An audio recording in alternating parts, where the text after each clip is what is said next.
Okay, I can inform all of you that now the recording has started for this session. So we should get going with this session. Welcome everybody. I noticed that all speakers and relatively large audience is present now, which is quite nice to see. And I wish you all welcome to this session on achieving sustainability goals in the regional, national and international level. My name is Tomas Rydberg. I will co-chair this session together with Daniel Kellenberger, who you also see on screen now. We have a bit of an issue with the sound quality from Daniel. I'm sorry to say, but we'll try to do as good as we can. We have set out a schedule for this session that we seem to find a bit logic in terms of who speaks when. And I don't know if you have the order of speakers, Daniel, in your presentation, but what we could do otherwise is just that we go into your introductory part here and then we'll take it from there, basically. We have, in fact, 6 presentations here. Daniel and I decided to share one presentation slot, so we will keep you busy for the first 15 minutes, roughly, and then we'll switch over to other speakers. And it has been a bit, let's say, unclear maybe what order the presentation should be in, but if you feel comfortable, I would suggest that Jolanta then gives the presentation coming after me. And I'll introduce Jolanta as we get there. So please, Daniel, if you, the floor is yours. Yes, thank you, Thomas. I'm sorry for the sound. I'm just asking, what can you see? Can you see the first slide on the session MO.1.C? It says 2000 watt society, and there are some bullet points. So it's not, the session. It's not the first item. So I have to stop the presentation quickly and reconnect. Just see where it is. So I'm out again. Try to connect.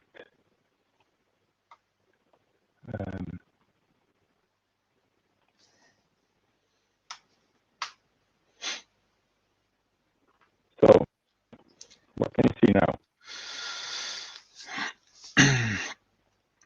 It doesn't move, is it right? It doesn't move. We're still on the 2000 watt society. Now you're on the first slide. Now I'm on the first slide. Okay, yes. So I'll try again. Is it full screen now? Not yet.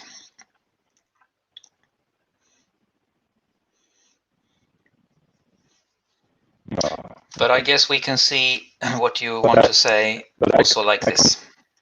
You don't see when I move. It's frozen in the first slide. That's the problem. I'm sorry for that. I don't know. So if you want to, we can. I can show the slides and you can speak and tell me when to change the slide.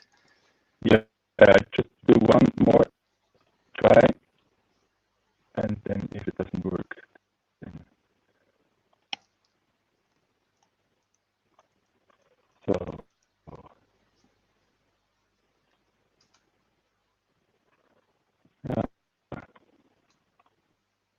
Now, okay, I can leave it maybe like this, or maybe it works now. So do you see the full screen now?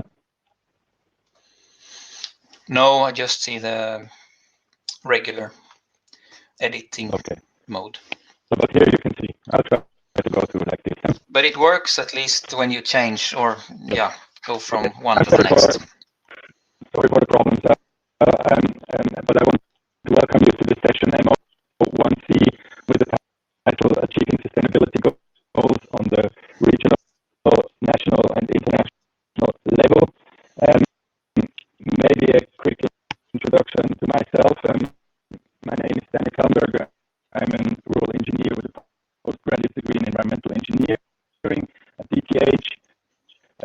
I'm at Intel since 2010, and I'm leading the team Climate Protection and Energy Management since 2016. Intel is a consulting company, a small and medium enterprise with about 60 employees in Europe, US, and China, working in the field of sustainable development with focus on real estate, neighborhoods, and municipality cities. In addition, I'm the project and regional manager of the 2000 watt site in Switzerland, and I'm accredited 2000 watt site and energy city consultant, and I'm lecturing at ETH and the Lucerne University of Applied Sciences. And my job is here to introduce into this session, and I will try to keep it short because of the time constraints. I'm already too late because of the problems I had. So this is something you probably all know, the United Nations Sustainable Development Goals with its 17 topics, and from that and from the Paris Agreement, COP24, they actually defined the net zero emission and climate resilience goal, and these are actually two the big driving forces, which actually led to the topic we have defined on trying to get to know from other countries how you apply these goals and these SDGs and these Paris Agreement goals in your country. What instruments do you have? How do you break these goals, these overall goals, to smaller pieces? And that's actually what this session should be driving. So I have shown here. Unfortunately, I can't make it move, but this is just a little overview on the different presentations we have. I will skip this and give you the overview here. So therefore, I will start with the first presentation on the vision of the 2000 Watt Society and its instruments. Then Thomas will continue with regional sustainability through life cycle management. Then we will have Jolanta Dvarioniene on life cycle methodologies for regional sustainable development, followed by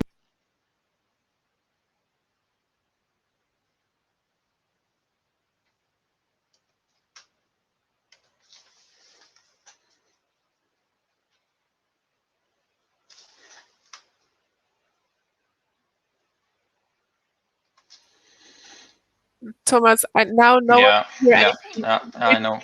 I noticed.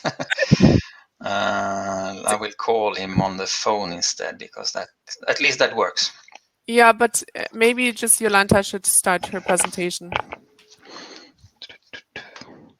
Just let Daniel know that we don't hear him. So.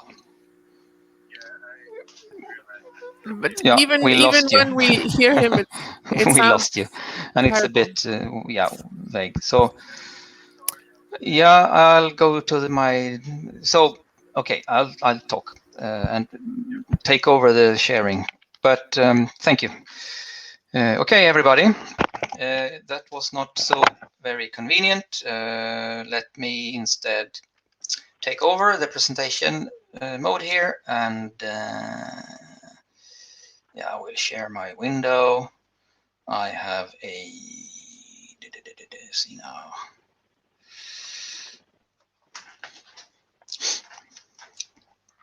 I have a kind of backup solution here. Please let me know if you can see my full screen now. Yes. I don't see if you nod, so if someone has to activate their microphone and say yes or no. Yes, we do. Okay, so here was the setup in order of presentations that we were thinking about. And unfortunately, we were first out to go, so that's why we had some problem, have some problems. So basically, the order of presentation is suggested to be like this. I hope this is okay with everyone.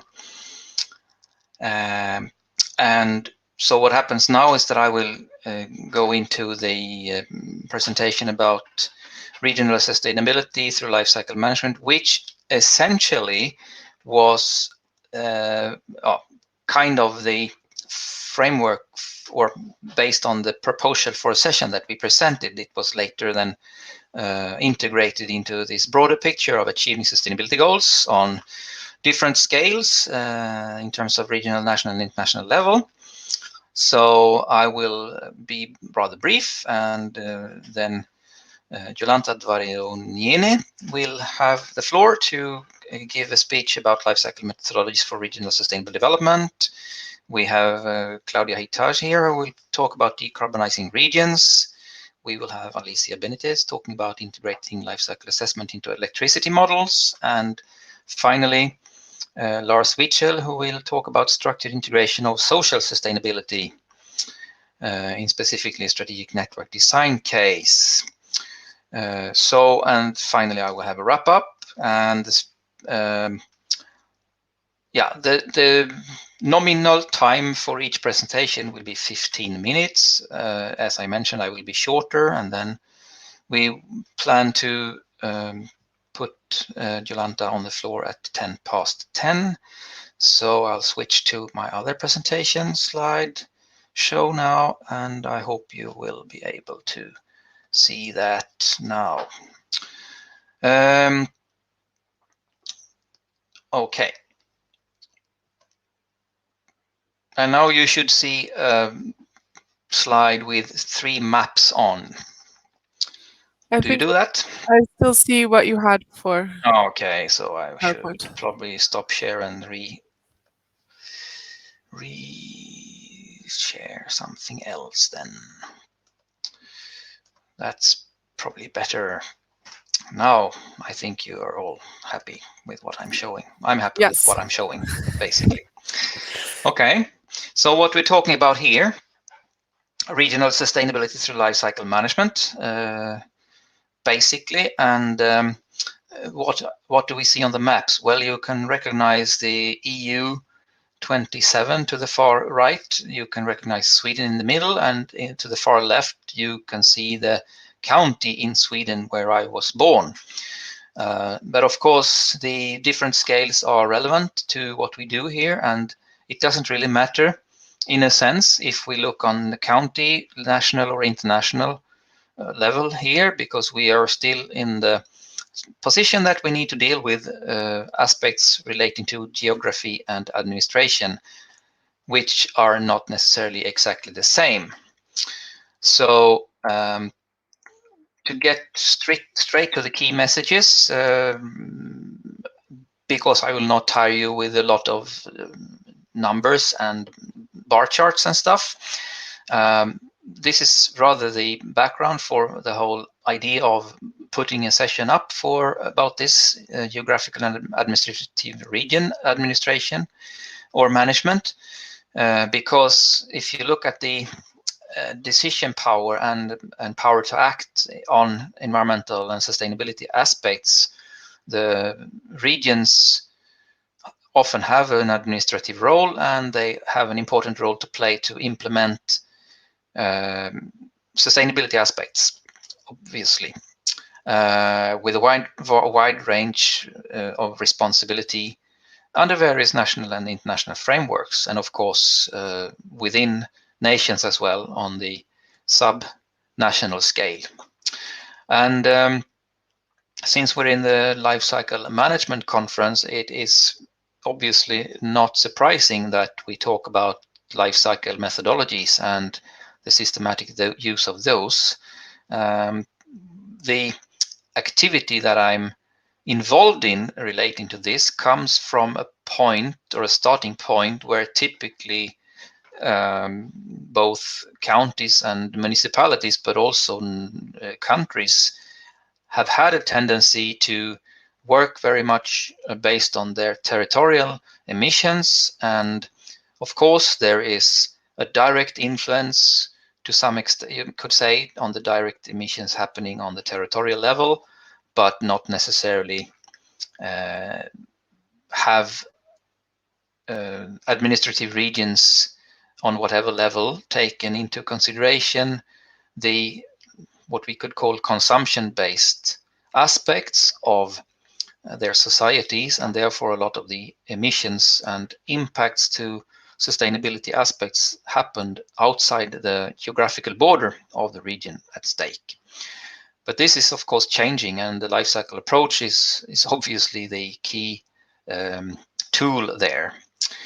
In addition, of course, when we talk about SDGs, we come into a situation where we have a multi-criteria oriented decision situation rather than one-dimensional.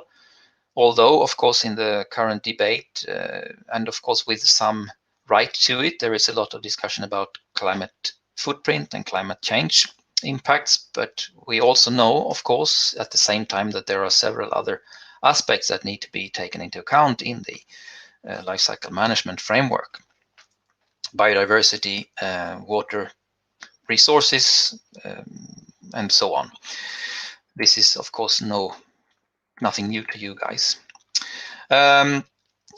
One key point that I would like to dwell upon a little bit in my presentation is the fact that we come into a bit of a system boundary issue at least when we look at a more formal way of assessing the impacts and the way to deal with or implement actions, you could say. For example, consider a municipality or a city, we could say a city, where you have a municipal or city administration. And of course, there is a certain part of the impact that are related to, let's say, the direct actions of the administration itself, of course. So there you can say that if you want to do something about the administration itself, you look at the administrative system and the operations that are run under the direct control of the city administration. It could be schools, it can be in Sweden, it's typically also healthcare for older people, and some of the let's say building and estate market is run by the public authorities, so that's more directly related to what they do. But then if you look at the on the next level, of course the public administration also has a role, maybe a bit more indirect, but they also have a responsibility in some way for the well-being of all the people living in the region at stake. So there is a bit of an issue with the system boundary. And of course, if you want to do a more strictly geographical assessment, let's say, of the consumption pattern and the consumption impact of everybody who lives in your region, you get into another issue that is a bit complex, because people are of course traveling across the borders from their home to their work or the other way around. So it's a bit tricky to capture all the impacts and of course to assign the impacts to the right region in a way. But I mean, as long as we keep track of what we do and are transparent, I guess that's manageable. So if you want to dive into the issue deeply, I think this is a very good publication that could, and therefore I want to promote it. And you can see here the name of it, Life Cycle Approaches to Sustainable Regional Development. It's edited by Stefania Massari, Guido Sonoma, and Fritz Balkau. And you can simply write the title into any search engine or the name of the editors, and you will have this as your first hit. It comes at a cost, unfortunately, but it's a very thorough discussion about various aspects of life cycle approaches to sustainable regional development. So, but based on that, or another action which I think, and the reason I'm here more or less, is that I'm engaged in an activity organized under the umbrella of Forum for Sustainability Through Life Cycle Innovation, FSLCI, which then we have set, let's say, our agenda to organize a summer school once a year. We have gone virtual last year and this year. It's going to take place this year in September, so it's starting right after the LCM conference. So, but please spread the word that it happens. And 2019 we were actually in real life, so we had a week in Germany, in Berlin, where we had almost 30 participants, and we typically have around 30 participants. Last year we had it on internet, and it was almost as many, or yeah, we didn't exactly know how many there were actually, but the theme is slightly different from one year to another, but it all dwells around life cycle approaches to sustainable regional development. This report can be achieved if you send an email to the contact point of FSLCI, or you can send an email to me and I can distribute it to you if you're interested. But this other book that was produced last year is actually available through the FSLCI website, and it's and there you can also find a lot of interesting menus that the students put together based on their approach to sustainable regional development. So they are often, let's say, regionally influenced menus, and are intended to be very much based on thinking about life cycle aspects of the food system. So this can be had through the FSLCI website, as I mentioned, and I recommend you to visit that. This year, the Life Cycle Summer School will be about building and construction and sustainable urban development, and I think it will be a very good one. We have also this year around 30 participants signed up, and that's all I was going to say. And here you can see also the web page, the web address to FSLCI. It's a very simple one to remember. Thank you for listening so far.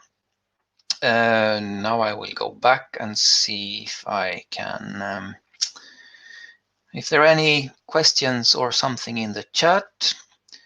No, I don't see anything, I guess. Good. So,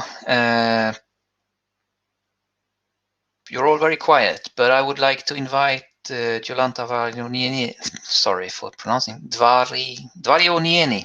Tell me if that was okay or not. Yes, thank you, Tomas. I tried to practice, but now with a bit of nervosity coming up, it's not so easy. Okay, I will not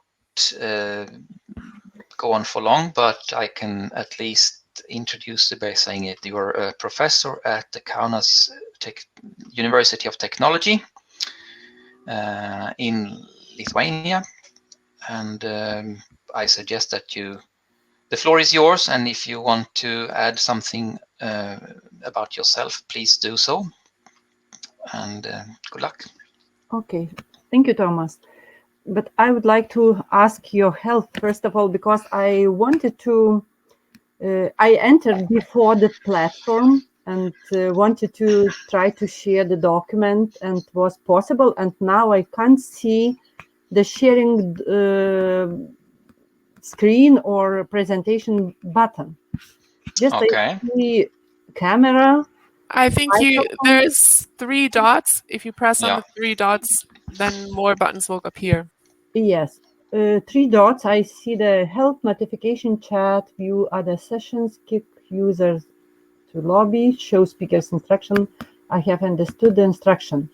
Maybe not those three No, dots no, that I see. it's on the left, far left of the screen, where you can mute and unmute your microphone, and beneath that you should have either Okay. a list of symbols or 3 dots in the black list there, and you should be able to activate the sharing. Start stream?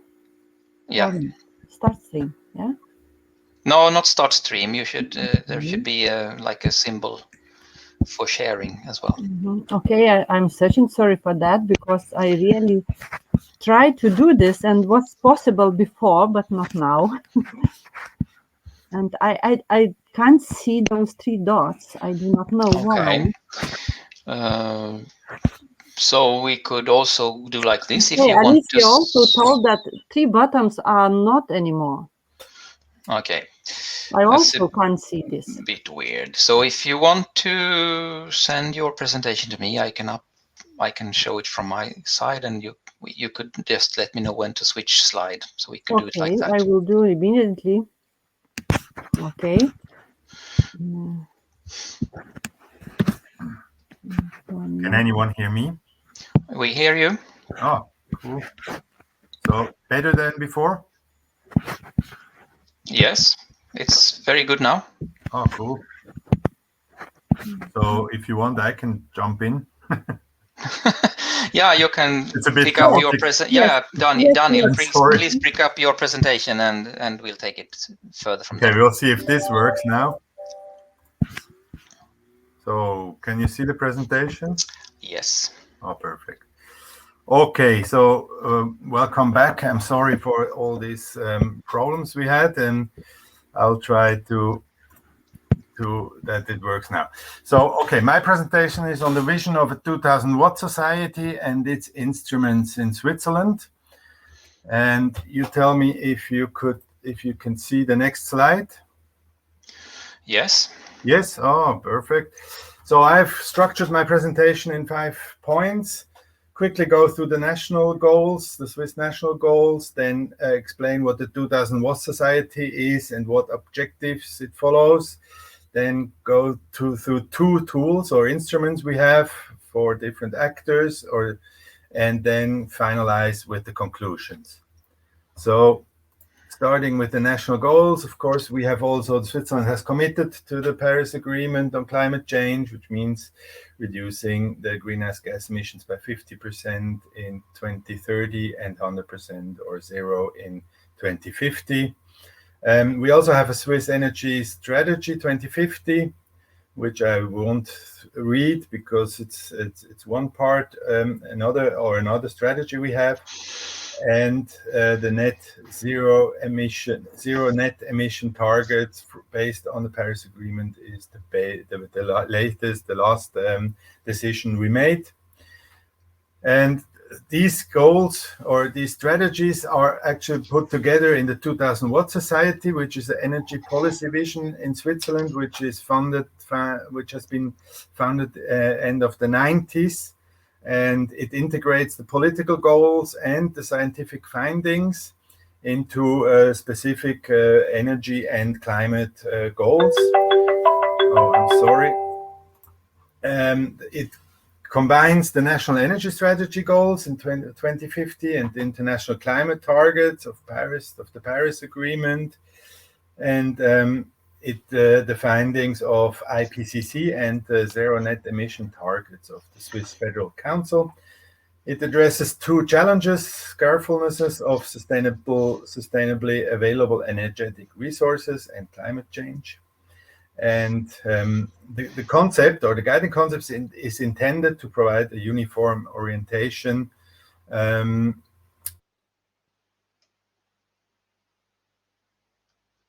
actors, and I'll show this just in a second. So the 3 objectives of the 2000 Watt Society by 2050 are, one hand, it's the energy efficiency. So we want to go down from today about 6,000 watt primary energy, which means it's power, but constant power over a year, which you can then calculate to energy.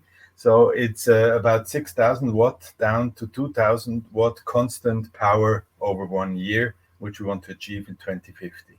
The second objective is the climate neutrality, which means 0 kilogram or tons CO2 per capita by 2050, or better to be earlier if possible.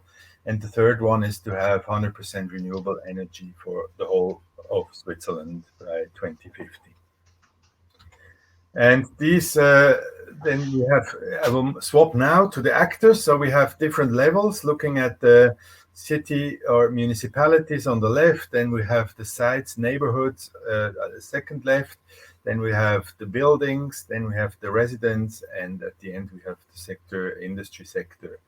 And on the right. So the actors on the cities, municipalities are actually people working there. And they more and more have the goal of the 2000 watt society put into the legislations. So they are really trying to follow these goals. On the sites and neighborhoods, that's it's mainly investors, developers, owners, users, urban planners, and building authority. So if they build a new site, a new construction site, or they are transforming a neighborhood, then they have certain goals based on the 2000 watt society. The same for buildings. We have the actors are the building contractors, the architects, and the planners. And for them, we also have goals which they can use to build in a way that it's 2000 watt compatible. Then we have the residents. There are different tools. So for the households, for the inhabitants, to calculate their personal footprint. And then we also have goals for the industry for certain sectors. So looking at the instruments on the different levels and actors, for the cities, municipalities, we have in Switzerland, it's called Energiestadt, and it's the same as the European Energy Award or Energy Region. So therefore, it's a certificate which is given to the municipalities who actually who fulfill certain criteria, and it's a process certification, meaning that you try to keep it running and to improve the situation in your municipality or city. The second one is the site neighborhood level, where we have the certificate 2000 watt site. As I said before, it's for new neighborhoods, new sites in development. It's also for sites which are already in operation, and it's also possible to certify neighborhoods which are in transformation, meaning they are trying to get to the goals within 20 years. The third one are buildings. So it's the Swiss Engineers and Architects Society, SIA, which have defined the energy efficiency path, which is also derived from the 2000 watt society goal, which are per capita goals. And they derived that to a per square meter heated floor area goals, which can be used by planners and so on, and architects, to build in a 2000 watt society compatible way. It's not a certificate, it's just a standard. Then we have the residents, which have different footprint calculators. You can see them on the screen. And then the last one is the industry, which have this science-based targets initiative to support the industry sector in defining their own reduction targets, which are not clearly one by one derived from the 2000 watt society, but they are going into the same direction. So looking at the standard 2000 watt building, so-called 2000 watt building, on the right, you can see here how it's actually calculated. It's a very simple approach. We start with a 6000 watt energy consumption or constant power per year, and we want to get down to 3,500. That's the intermediate goal we have defined, because buildings are not built or are not planned for so long. And so there you have a reduction path in between these two. And what has been done here is actually trying to find out how much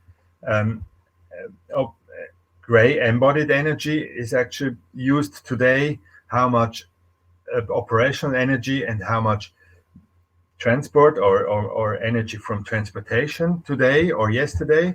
And then this reduction path has been applied to this today's or yesterday's consumption. And by that, you defined the targets by a square meter heated floor area. And what was important, it it has to be possible today. So it shouldn't be just only top down saying that's what you are allowed, but it has been proven that it's also possible with the best technology to fulfill these goals. The indicators which are used is primary energy, non-renewable, and global warming potential. And what is included, as I said before, it's the embodied energy, but it's also the everyday mobility, which is caused by the use, and it's caused by the location. And then we have, of course, the operational energy, which is known. At the moment, there are 6 uses with the target values. It's for homes, for schools, for offices, for restaurants, retailers, and groceries. So we have targets for that, target values, and therefore the architects and planners can build so that they can keep below these target values. Then, based on this building approach, we have the site approach, looking at the whole site. As you can see on the top right corner, it's looking at there are different advantages looking at the site compared to just looking at the building. You can look at a centralized heating system, for example. You can push kind of mixed uses so that there's maybe less mobility because people can buy stuff there. The schools are located closely, which reduces the mobility. And so these advantages has been put in this certificate. It's also looking at the same goal. So it's primary energy and non-renewable, but it's also primary energy total, and it's global warming potential, which are measured or calculated and has to be proven that it's below the target values. But it's important, it's always the sum of these. It's not just one which has to fulfill the criteria. It's the sum of the 3 which have to fulfill the criteria, which makes a certain compensation, which are quite interesting for the architects. To just, if they can reduce the operational energy, for example, close to 0, then they have more budget for the embodied energy, but at the end it still fulfills the goals of the 2000 Watt Society. It's looking at the whole life cycle from cradle to grave, and it's also looking at the whole planning cycle from an early stage planning, design planning stage to the operational phase. So it's going through all the stages. It's not a one-time certification. It's a process certification which you have to continue every second year during planning, and every 4 years during operation of that site. And it's also not just focusing on energy and on climate issues. It's also focusing very strongly on quality of life. So it's trying to push sharing supply services on the site, collaborative used spaces, and it's also pushing activities in the site to have the people, to be close to the people and to address more issues, climate change issues during operation than just what can be influenced by planning and building the site. We have 3 specification. It's on the blue line is the development stage. So looking at new sites which are developed over a certain time, which always have to be below the target values. So we're checking the plans, we are checking what they are building, and as long as they are below, they will get the certificate. Then after 50% are in operation, the whole site will be named operation, and therefore a little bit different set of criteria are applied, and still they have to show that they are below the target value, which is actually unique to have a certificate which makes this change from planning into operation. So therefore, because it's a whole site, it's possible to overcome this performance gap, because certain buildings are better in operation and others are worse. But in total, we could show that it's more or less what they have been calculated before.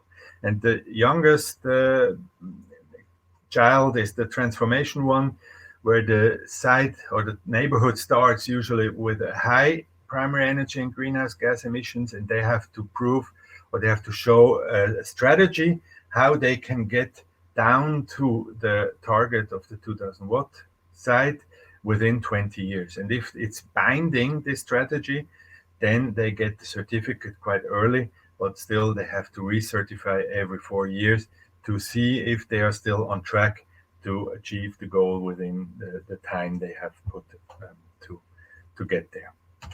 So that's the last slide. I think we are quite well equipped with instruments in Switzerland. This is an example of a transformation site in the center of Switzerland, where you can see they are retrofitting buildings. They have changed the whole energy supply system, and so they have a strategy where they get they get down to the target within I can't remember, 12 years or something.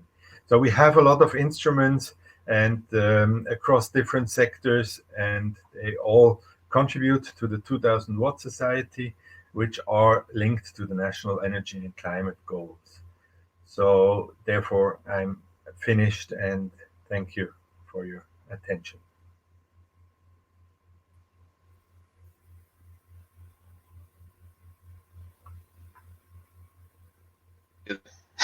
Very well, finally. And are there any questions from anyone in the audience?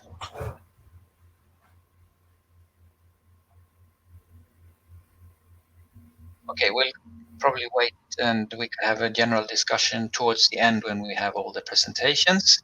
So I'd give the floor now instead to Jolanta Dvarioniene, and I will share a presentation for Jolanta.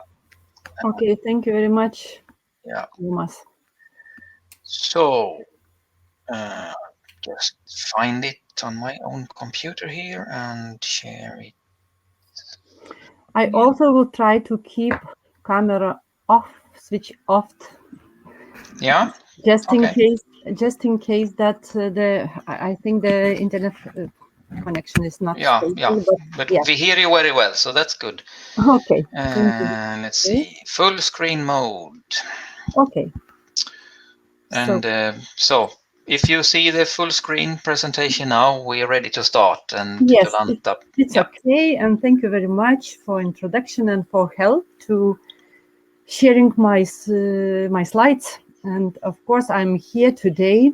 I'm representing, as you said, Kaunas University of Technology, actually Institute of Environmental Engineering. We started 30 years ago after independence, working on environmental issues and of course on sustainability issues. But I'm here not alone and not representing our university, but I'm representing LCA4Regions project. And thanks to Interact Europe program, several initiators of or fans for life cycle methodologies from decided to ask Interact Europe program to finance the project proposal, and we were successful. So please go to next slide.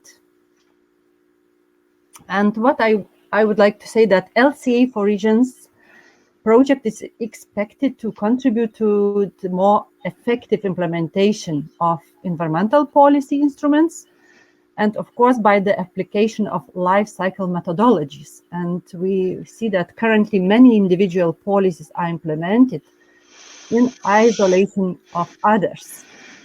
Thus, the project is focused on expanding the use of life cycle methods as a holistic approach when conceiving and implementing public policies related to environmental protection and resource efficiency, and of course, most important sustainability issues and implementation of SDGs, what we are talking today. So I'm not going to talk about sustainability. I'm not going to talk about life cycle assessment as such. but I would like to present and share some results from our partnership. And you see on the right side of the slide, there is partners, and from the map, starting from north, from Finland, from Research Institute, PR Research Institute, and from the south, from Portugal and Spain. And of course, Navarra, government of Navarra is the lead partner in the project. And we have another partner from Spain, Industrial Association of Navarra. And we have from Portugal, Simbal, intermunicipal community. We have Lombardia region from Italy. We have National Institute Chemistry from Slovenia. We have Association of Cities and Regions for Sustainable Resource Management from Belgium. And we have a region, Lotski region from Poland, and of course, Kaunas University of Technology from Lithuania. So these partners decided to go or to make the journey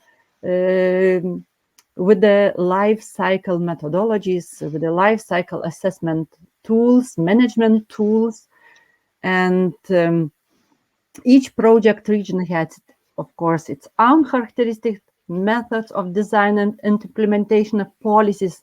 Nevertheless, all of them face a common challenge, that the adoption of a more efficient use of natural resources to reduce the non-desirable secondary effects that generate negative economic and environmental impacts. And most important thing in the project or action is transnational learning journeys. And those journeys represent an opportunity for dialogue between partners and chance for stakeholders to join the project. As far as you maybe know, the Intercuro project is cooperation project, exchange of experience projects, and these projects dedicated to learn region from region, community from community, and country from country about their good practices,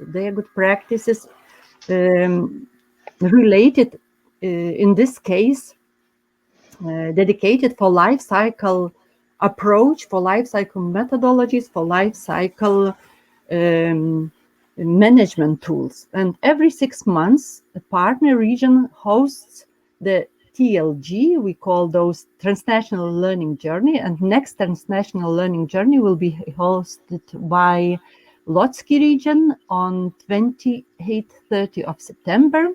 You can find more information, of course, on our website.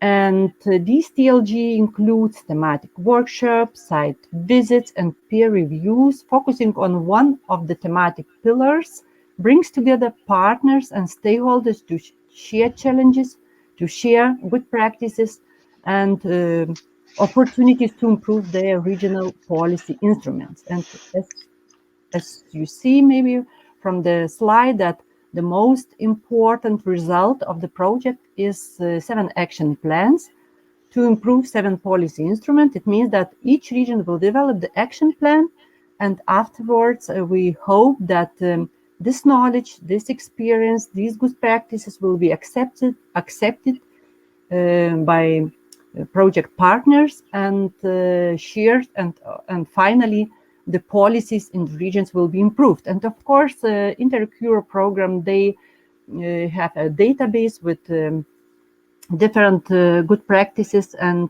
you can just go and see how many different activities are happening in each region and country. And I'm also going to present a little bit about what we learned in the project and to share with you, because we have not much time for presenting, just several cases, several good examples from different regions.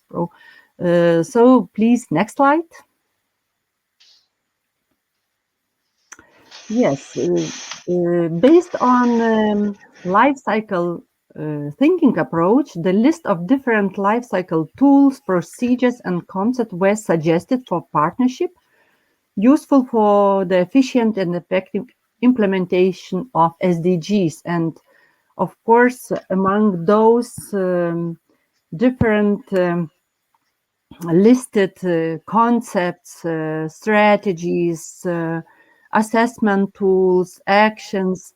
When we have in the project those transnational learning journeys, we have different topics and areas, and we try to understand how each region use those tools and strategies or methods to, for example, for resource efficiency, for waste management, for public procurement, and as I mentioned before, we will have the transnational learning journey in Poland on capacity building. So how these tools are implemented, or what are the challenges regarding the implementation. And of course, in the project, two main interest areas are life cycle assessment and life cycle management. Please go to the next slide. And these are just several examples, as I have mentioned, on different good practices, just to show that each region has different and maybe several different good practices they shared with the partnership.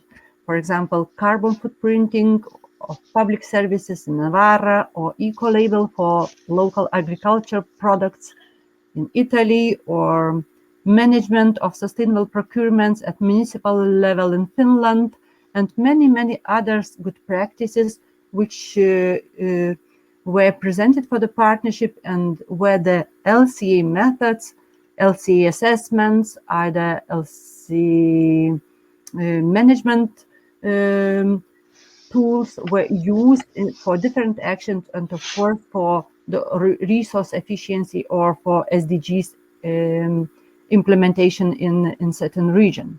Please, next slide. And I'm going to present just several cases. One of them is from Spain. The region has approved its own strategic plan, in which one of its more relevant targets is the carbon neutral in 2030. I should mention that each of our regions has some strategic plan, either related with the SDGs, either with neutrality. Those plans are different, 2030, 2050, but of course, all countries have almost the same wishes to contribute to make the regions neutral, carbon neutral, to use the resources, for example, renewable resource in each region by a certain period.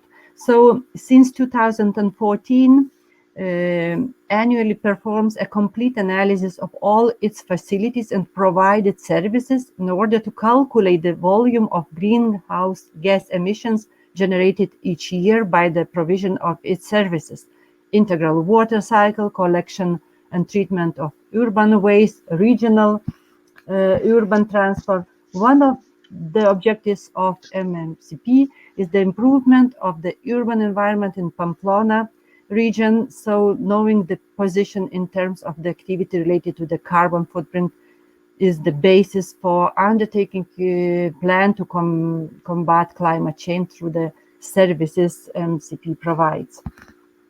Next slide, please. And in addition, the calculation of carbon footprint allows MCP to know and control its emissions, and as a consequence, the possibility to obtaining economic savings deriving from the energy improvement. This carbon footprint calculation improves transparency and credibility in the report to the third parties and stakeholders: citizens, community, employees, suppliers, and clients. Next, please. This good example regarding the waste and material flows comes from Italy, and the project was devoted to support the government of Lombardy region in the drafting of the new waste management plan by applying a life cycle thinking perspective, in particular to life cycle assessment LCA methodology, and was applied to analyze the environmental performance in terms of global warming, acidification, human toxicity, photochemical ozone creation, and cumulative energy demand of the current management system implemented in Luxembourg region. Next, please. Another very interesting example was about the big events, or this is regarding Milano Expo.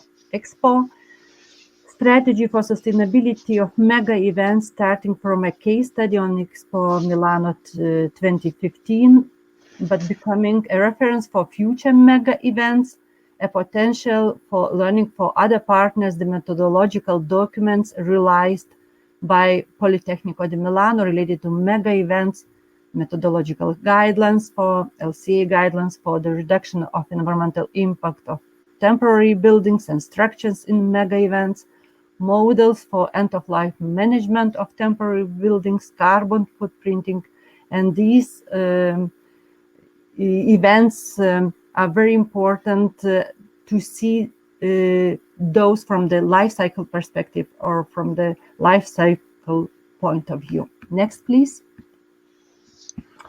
And here also comes two cases on from Lithuania, from my country. And as you know, in Europe, also in our country, electric vehicles and their policy development in country is on the way. And I would say that the interest in electric transport, especially in electric cars, is growing rapidly in Lithuania. Recently, second round for compensatory payments to residents for the purchase new car were increased up to 5,000 euros. And our work was to, by applying LCA, to study comparative environmental and economic analysis of the passenger cars with the 4 different engine types, and it applies directly to Lithuanian conditions. Finally, the analysis adds the comparison of LCA results, focusing on the production and of-life phases of the battery electric vehicles, hybrid electric vehicles, and vehicles powered with diesel and petrol. Next slide. And another, yes, and this is another example of comparison of end-of-life vehicles, how the circular economy can be implemented in country. We have a lot of second-hand cars, and this fleet very huge, and this we have a huge potential for circular economy implementation. And at the same time, the results show that economic benefits for dismantling companies and passenger cars consumers is very huge. Next, please. And another example, what I wanted to share about what is the very important, not only in our country, but also in Europe, this new renovation wave and all multi-apartment buildings. The Lithuanian multi-apartment buildings were studied for the environmental impact assessment using life cycle approach, as these buildings were built during the early 80s, which did not meet the current energy efficiency standards. And energy consumption was much higher than the average of EU. And LCA study has shown that renovation measures for multi-apartment buildings could reduce the impact on climate change, and depending on type of renovation and how it is important to make and to show for community, for society, for municipality or regional or national authorities, how it depends the results and contribution to climate change with the different materials, with the different renovation scenarios. So, and finally, I would like to summarize, please, next slide, that the exchange of experience in our LCA for Regions project helped project partners to identify the most appropriate good practices to formulate approaches for policy change, and we still are doing this. We are still meeting and exchanging experience, and of course we advise our stakeholders to affect and implement these policy changes. And lessons learned from partners' actions include the need for improved regional databases for assessment and access to experts with appropriate life cycle assessment skills. There was universal agreement that the accomplishment of LC methodology depends heavily on effective stakeholder involvement and communication mechanisms where changes to existing administrative procedures are necessary in procurement, and an adequate training of personnel is essential. So, and monitoring of the outcomes of life cycle policy project and sharing of insights is important. It is important to keep in mind that each region is different, and while LCA procedures are standardized, LCM mechanisms need to be adopted to the local industrial situation and to take into account regulatory bottlenecks. So, as we are now working remotely, we have this situation. Still, we are meeting, and we hope that our project will help not only our regions, national authorities, and our project partners. Also, we will have a big impact on European community. So, thank you very much for your attention. Thank you very much, Jolanta. I suggest that we use the chat function to ask questions to the presenters, if any, and we'll go quickly over to the next presentation, which is by Claudia Hitaj, or is it Hitaj, Claudia? You have to correct me there. Hitaj. Yeah. Hitaj. Okay, and you can share yourself? Yes, I'll do that. Okay, thanks. The floor is yours. Okay, good. Thanks very much. So, all right. I hope you can see it. So I'll be talking about a large research effort going on in Luxembourg to figure out how the Luxembourg Greater Region can decarbonize by 2050. This is being funded by the government of Luxembourg, and I'll be talking mainly about our work in stage 2 when we look at the cross-border functional region. So our team is led by architects out of the University of Luxembourg, and we have several partners in Luxembourg and also in France. The challenges we faced were to first calculate the carbon footprint of the Luxembourg Greater Region, which is really an area that does not exist administratively.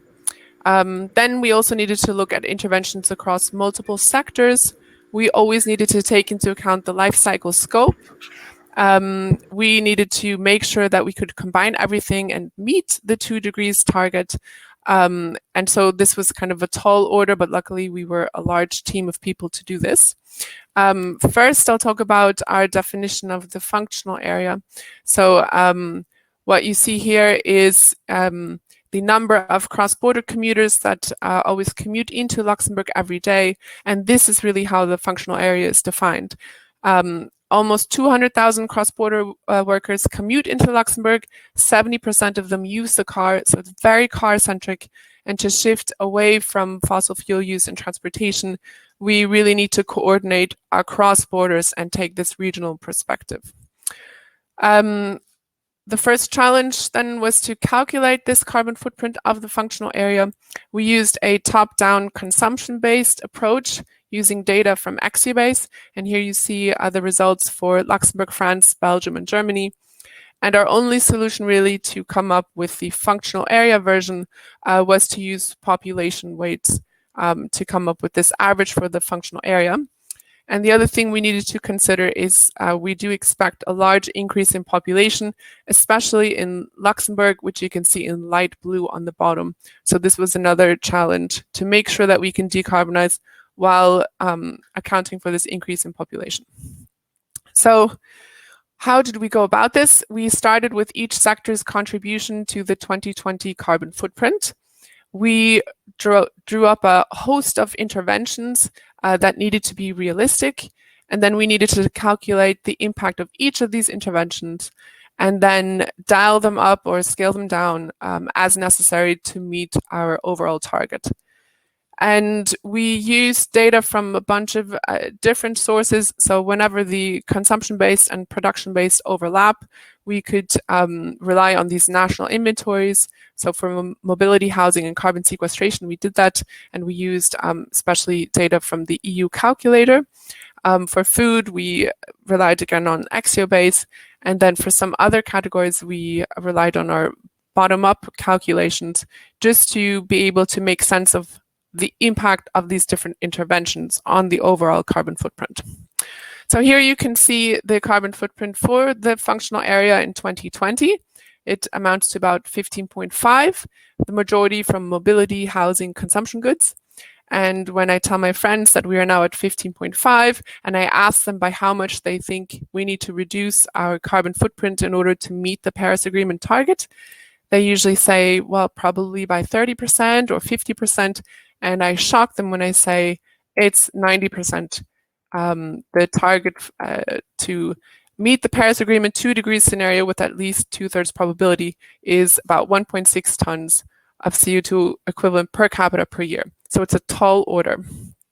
The main mechanism, of course, is to reduce fossil fuel combustion in the power sector, mobility, and housing. So in the power sector, it's about shifting to renewable power. And I'll talk about mobility and housing right now. So here you can see the overall demand for transportation in gigaperson kilometers. Our strategy consists of shifting away from cars to soft mobility and public transportation, and also reducing the overall demand for transportation through telework and other measures. And the solid colors that you see are for Luxembourg, and the cross-hatched area are for the rest of the functional area. So when you look at 2050, about half of the person kilometers will come from cars in orange, of which about 95% are electric. 20% will come from public transportation in blue, and the remainder from walking and biking in yellow and green. For housing, it's a similar shift away from fossil fuels and reducing the overall demand for energy. We reduce energy demand by 60%. When you look at 2020, about 70% of heating demand was met by natural gas in yellow and heating oil in brown. And we shift away to heat pumps in pink, biomass in orange, and electricity in green. And on the top, you see electricity demand that is not for heating. And we expect that to decrease not by 60%, but by 40%, which is this smaller reduction is due to the overall increase in electrification we expect. And combined, we then reduce greenhouse gas emissions by 83%. We also reduce eutrophication, particulate matter emissions, and material use. Food and agriculture, we have a number of interventions. I'll just focus on one in particular, which is a shift to a flexitarian diet, which we define as an omnivore diet for 1 day per week and a vegetarian diet for 6 days per week. And with that, we can actually reduce food-related greenhouse gas emissions by 40%. And finally, the flip side of the emissions is, of course, the carbon sequestration. So here we started again with the EU reference scenario from EU Calculator, though adjusted for the functional area as a whole. One of our big main tenets in our proposal was to limit further soil sealing. So this area in black at the top will go to 0 because we will no longer have any new settlement. We will build on existing sealed soil. We maintain the existing forest area, and we have a number of new interventions like hedgerows around field edges, trees on meadows, and agroecological management of cropland and grassland. So with that, we come to minus 3.8 million tons of CO2 equivalent per year, which divided by the population in 2050 actually amounts to 1.6 tons, which was our emission target. So to summarize our decarbonization path, we have a number of combined measures in the mobility sector. We align Luxembourg's fuel taxes with those of its neighbors. We reduce demand for aviation. In housing, we also reduce floor space, increase efficiency, and shift away from fossil fuels. We have our diet shift. We reduce food waste. Importantly, also we reduce consumption goods by almost 90%. We decarbonize the public service sector. We decarbonize electricity. And then together, this is kind of our main slide, you have the footprint on the left, our 1.6 emissions in 2050, and then the impact of all the different interventions, which you can categorize as either being public or systemic in blue, individual or behavioral in yellow, or combined in green. And so one of the questions we asked ourselves was, well, what happens if we only have public or systemic interventions? Where do we end up? We are left with 6.3 tons in 2050, not 1.6. If we have only the individual behavioral ones, we're left with 5.9. So in both cases, we are definitely don't make it to 1.6. So we can really say that these two drivers of change, individuals and governments, are equally called to action so that we actually get to our target. And here we put everything together and combined and also looked at the timing element. So the black line shows you how emissions actually get to net zero in 2050. Again, if we are able to implement all of the interventions that form part of our proposal.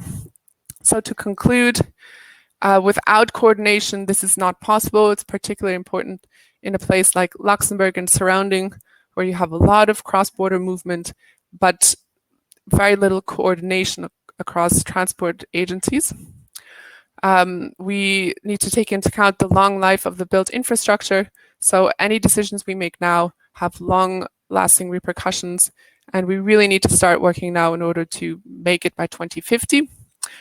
Whenever we're talking about regional footprints, you have the challenge of using data from multiple different sources and kind of constructing your own life cycle inventory, taking shortcuts where necessary. Then we always made sure to look at the life cycle scope. And a final point I wanted to make was that in the public discussion, you often focus on territorial or production-based emissions because this is what countries report to the UN FCCC. And here, of course, the main actors of change are companies and government. But I was happy that we could look at consumption-based accounting because the main actors are individuals and government. And so both levers are ultimately important. And it was good that we were able to speak to individuals directly with our research. So thank you very much for listening. And also thanks to the Luxembourg Ministry of Energy and Spatial Planning for their funding. Thanks a lot, Claudia. There would be a million questions, and I would say that we should all live to 2050 to see if your scenarios come true. But now I'd like to switch to Alicia instead, and I understand that Alicia has a problem with the sharing function, so I will share for her. And I should have it there, share. So you have to tell me when to switch slide, Alicia. Please, the floor is yours. I will give you a full screen here. Window, show, full screen. And we'll go up to the beginning. There we go.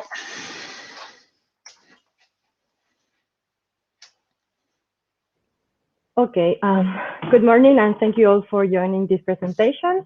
The topic of this presentation is about planetary boundaries. This is a concept that is becoming trendy. There is even a documentary on Netflix about it that was released not so long. And you can go back, please. Okay, sorry. Today I will talk about how we could implement the concept of planetary boundaries as a possibility to assess the sustainability of the electricity sector. I am Alicia Benitez. I am a PhD student. I am working in the Forschungszentrum of Jülich in the Institute of System Analysis and Technology Evaluation, or shorter IEK STE. And before to continue, I would like to thank my supervisors, Christina Wolf and Jutta Giedemann. Next, please. So my presentation is divided as usual in 4 parts: motivation, the methodology, preliminary results, and conclusion. Next, please. So my research aims to achieve an integrated framework with life cycle assessment and an energy system model. I focus on the electricity sector because the goal is to achieve a high integrated center on technologies integration. why the electricity sector, and a reason is because of its importance in terms of achieving climate targets, especially for Germany. Achieving the climate target implies that, for instance, sectors like the industrial sector, the transport sector will rely more on the future electricity supply. So LCA and energy system models could evaluate the optimal energy transition pathway concerning cost, technology, and the environment aspects. So LCA assesses the best environmental alternative to provide electricity, but the assessment is relative because we know the best option by comparison. So without an external reference, there is a chance of misjudging these alternatives. Therefore, absolute sustainability assessment became irrelevant, and even the proposition to use has external reference the ecological limitations of our planet, which is defined in the planetary boundaries concept. The definition of sustainability is often under discussion, but in the context of planetary boundaries, the sustainability is linked to the Earth stability or the equilibrium that was reached during the Holocene epoch. So with the integration of these methodologies, with this study, we expect to reply the question if whether or not a scenario alternative is sustainable. Next, please. Next. So how we accomplish this integration? When modeling an integrational framework of LCA plus an energy system model, it should be clear what type of question to answer, which is necessary to select the adequate energy system model. In my case, I am interested in the evaluation of operational strategies. So to this end, there is a framework called Calliope, and which provides the tool to build my energy system model, which is called Stella. And how I will proceed. So first, I classify future scenarios that are coming from the literature and then define them as an optimistic, moderate, and pessimistic case. With this, I got as a result the technology set and targets well defined. In a second step, I estimate the annual technological development and obtain the annual commission on the commission installed capacity per technology. Then I can focus on the environmental evaluation, and I look at the life cycle inventory and apply the scenario development method. The purpose of doing this is to include future trends, for instance, how is the effect of having larger turbines or other relevant parameters per technology. Then the life cycle impact assessment links the planetary boundary framework with the LCA after a downscaling. At the end, specific indicators are obtained and the environmental performance of the scenarios can be assessed. Next, please. When we start in the planetary boundaries, this framework identifies 9 and quantifies 7 Earth system processes that are fundamental to keep the equilibrium of the Holocene. So to this end, a safe operating space is defined, which determines the area or the range where the pressures of the human activities do not threaten to break the resilience of our systems. However, the concept does not tell us about how to distribute and how to use the safe operating space. And to assess the sustainability of a sector, for example, which is this case, we need to first downscale or split the cake.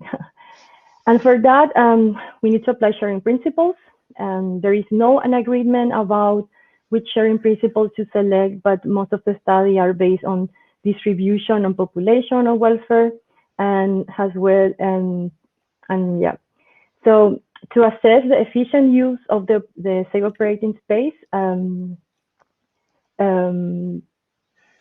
the planetary boundaries are used, has life cycle impact assessment or impact categories. And then this is the approach that I will follow in this research. Next, please. Next. Yeah. So over the 9 boundaries that are already identified, 2 remains unquantified because of the complexity of the mechanisms that are involved. And in this very preliminary evaluation, I consider a case for a scenario 2030 of the electricity supply for Germany. And I evaluate 4 boundaries. The green line indicates the safe operating space for the power sector, and the orange area is uncertainty zone, and beyond that is the risk area. So these preliminary results suggest the biochemical flow of nitrogen is in the uncertainty zone because nitrate oxides that are coming from the combustion of natural gas and also the use of some fertilizers during the biomass production.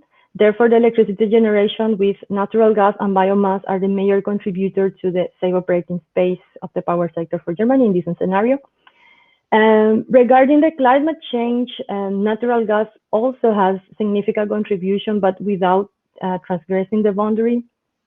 However, if we evaluate the same scenario with the conventional life cycle impact assessment as recipe, we show that the natural gas is also the major contribution for climate change, but overall the environmental performance is below the target that we want to achieve for 2030. So the main takeaway is that when an external reference is in place, also it's easier to read or understand the results of their impacts. Next, please. Next. So in conclusion, can we say the optimistic scenario is a good alternative for the environment? So if we make the evaluation from the conventional LCA perspective, the answer will be affirmative. For example, in the case of climate change, for this scenario is below the target. But when we have to reply if this alternative is sustainable from the perspective of the planetary boundary concept, the answer will be no, or maybe negative, because even though we evaluate only 4 boundaries, already 1 boundary is in the uncertainty zone. And in this framework, if only 1 boundary is transgressed, or this means already that the alternative is not sustainable anymore. How reliable are these results? Okay, this methodology that includes planetary boundaries and life cycle assessment is still under development. And also the results are highly dependent to the technology or model that you select and the sharing principle that is selected. Next, please. As I mentioned, the application of sharing principles is controversial, therefore also in the next step, because this is quite preliminary results yet. I also want to evaluate the impact of other sharing principles, and also work a bit more in the technology representativeness of some technology like wind, biomass, and natural gas. So this is all from my side. Thank you for listening, and if you have questions, I'm happy to reply. Thank you. Thank you, Alicia. I would suggest, because there is this function in the conference tool that you can actually find other participants and chat directly with them. Now I'd like to finally give the word to Lars, and you will present yourself, I think. So yeah, the floor is yours. I can present myself. Do I have to keep in 5 minutes, or can I overshoot by a few minutes? No, you can overshoot. Okay, I'll try to be as fast as possible. Okay, hello everyone, my name is Lars. I'm from the University of Augsburg. I will give a talk about a structured integration of social sustainability and strategic network design. In our case, or that's just a case study, for the case of 2nd generation bioethanol production in the EU. The motivation of our work bases on a review of Messmann and colleagues who reviewed strategic network design models that included a social dimension next to an economic and/or an environmental dimension. From their review, they concluded that several points. The first point is that existing frameworks like the UNEP's SLCA guidelines, the GRA standards, or the ISO 26 are rarely cited in operations research models that included the social dimensions. That means that those frameworks are not really applied so far. Articles that cite a framework use a higher number of social parameters or social indicators per article than those that don't. However, still the employment criteria, job creation, is by far the most dominant aspect, the most dominant goal in those works. Consequently, job creation is the only consistently used indicator in optimization models for the quantification of the social dimension. The conclusion is that a comprehensive set of applicable indicators is needed. There is a need for a structured selection process based on the existing social frameworks.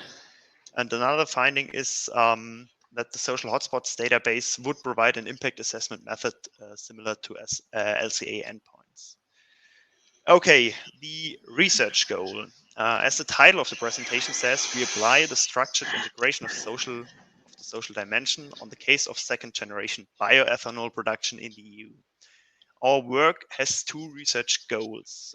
We want to provide a reproducible and tangible approach for the selection of social indicators for a given application case, the second generation bioethanol production, and we want to investigate the environmental, economic, and social benefits of an optimal second generation ethanol production network configuration to substitute first generation ethanol or petrol fuel.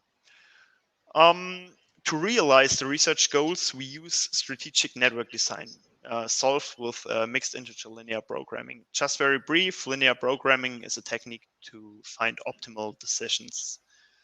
In strategic network decision problems, you have some sort of discrete spatial resolution. In our case, it's the NUTS1 regions of the EU, the almost 100 NUTS1 regions of the EU. And you have to locate, for example, warehouses or production facilities and manage transportation flows between the supply and the demand. In our case, we have different regions with certain amounts of sourceable feedstock. We have a demand for liquid fuels. Here, you see it in blue colors. And we now want to take the decision on which amount of feedstock we want to source, about where to locate a second generation bioethanol facility with a certain capacity. We further want to decide about feedstock transportation flows and so on. The decisions can be taken under different goals. In an already published work,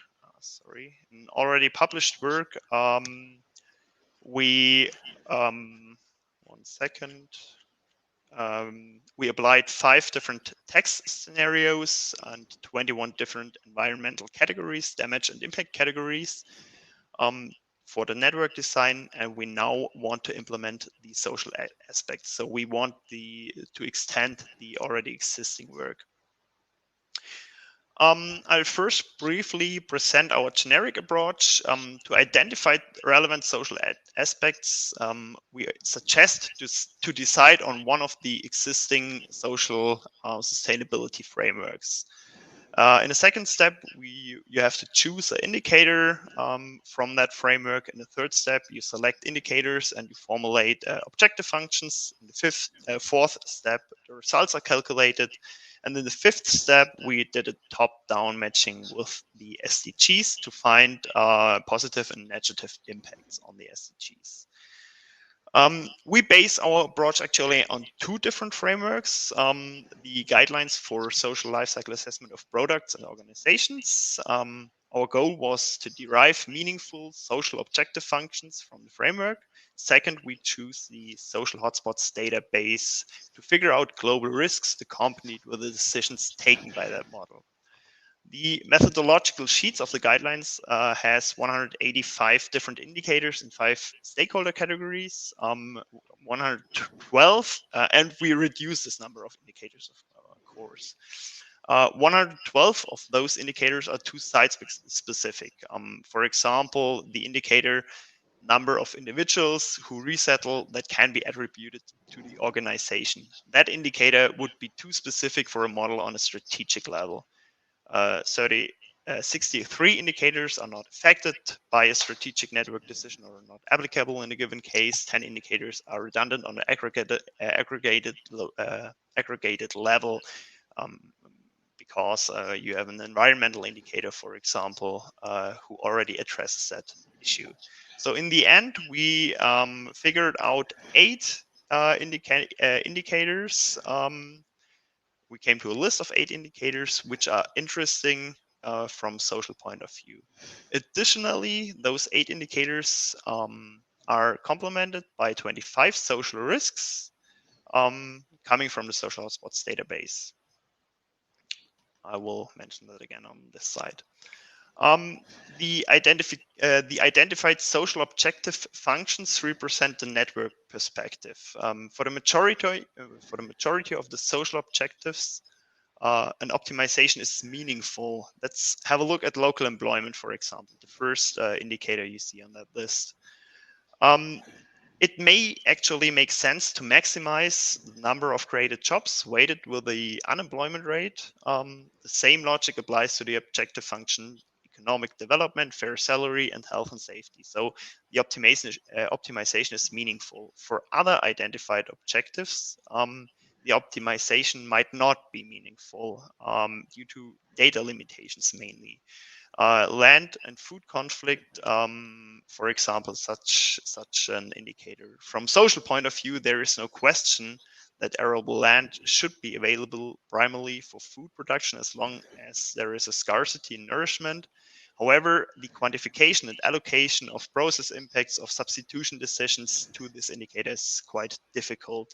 Wherefore, we did not optimize those indicators. Additionally, we use the SHDB indicators, C25, and those represent the global perspective of decisions, as the values are based on a global input-output model. I won't, because of time, I won't talk about the SHDB indicators today. Let's have a look at the social objective functions, and here the local employment. After identifying the most important indicators, they have to be formulated as functions. On that slide, you see all objective functions. But yeah, let's have a look at local employment. We multiply any decision variable with the number of jobs created. This value is then weighted by a region-specific unemployment rate. As an example, this value is weighted with a, as an example, weighting of job creation for Andalusia, for example, is 10 times higher than for a job created in Bavaria due to the regional unemployment rates. If any one of you ever tried to use a social objective function in an optimization problem, you will figure out that this alone leads to really or completely unrealistic results. For example, or I think we can skip that part due to a lack of time. Important is that you have to force the model into certain boundaries as and a large number of constraints is needed. On this map, you see 2 single objective results. On the left side, on the left map, you see the economically optimal production network, and on the right side, a socially optimal network. The map shows the EU with the biorefinery locations and the sourcing regions. Economically optimal would be a sourcing of 50% of the available feedstock with a network concentrated on Central and Eastern European countries. Optimally, in terms of social objective, of the social objective regional development, would be a sourcing of almost 100% of the feedstock, and the production would take place all over the EU. However, with a slight concentration, which you see marked in red, on regions with benefits for the selected objective, in this case, regional development. Exactly. The single objective optimization reveals large conflicts between social and the economic dimension. But let's have a look at the multi-criteria dimension. The optimization. The multi-criteria optimization of the economic and the social dimension reveals that the profit and the number of jobs created are not necessarily contradictory. While there is the extrema are quite far away from each other. Those are the results of the single optimization. There is quite a large area where you have actually only a slight decrease in profit, for example, while you increase the number of jobs by almost 100%. So the multi-criteria optimization reveals that there are quite a lot of trade-off solutions, which yield actually positive results for both dimensions. And finally, we top-down matched all objective functions with the respective SDGs to find congruencies and conflicts between the different SDGs.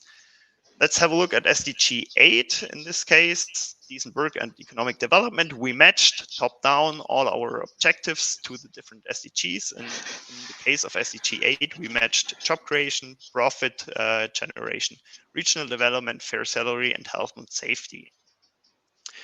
The figure shows how the optimization of one SDG impacts on the other SDGs, and the rating ranges from almost identical, which you see in plus on this map, or to very conflictory, indicated by minus. The columns of the figure are the objectives that are optimized. You see that on the top of the figure. And let's take a look at objective 8 again. Sorry. Okay, let's have a look at objective 8 again in the row. Genau. 1 second. When we take profit, for example, which you see in this column, you see that job creation marked in that column is very positive, while is very conflictory. While, for example, the job creation is, on the other hand, positive for climate change. So you see that you have different SDGs, which can be very conflictory, or which can be actually lead to quite similar or almost identical results. The SDG matching shows that in many cases it's difficult to pursue on one SDG without violating other SDGs. That was my talk. It was quite fast, I'm sorry, but thank you for listening, and I'm happy to get some questions. Thank you, Lars. Very nice, interesting work, and slightly difficult to get to penetrate all the pluses and minuses there, but that's fair. I mean, we all can contact you afterwards and in other contexts, so I'm happy about that.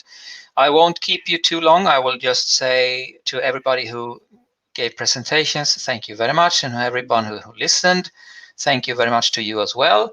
I will, before I let you go, well, I mean, you're free to go at any time, but I will, for those who are interested, also share one piece of information, because we have, let's say, associated with this session, we also have a set of interesting posters, and I hope you can see them in the slide now. And of course, if you wander around in the meeting tool, you will be able to find these in an appropriate place. So please don't forget also to take a look at the posters.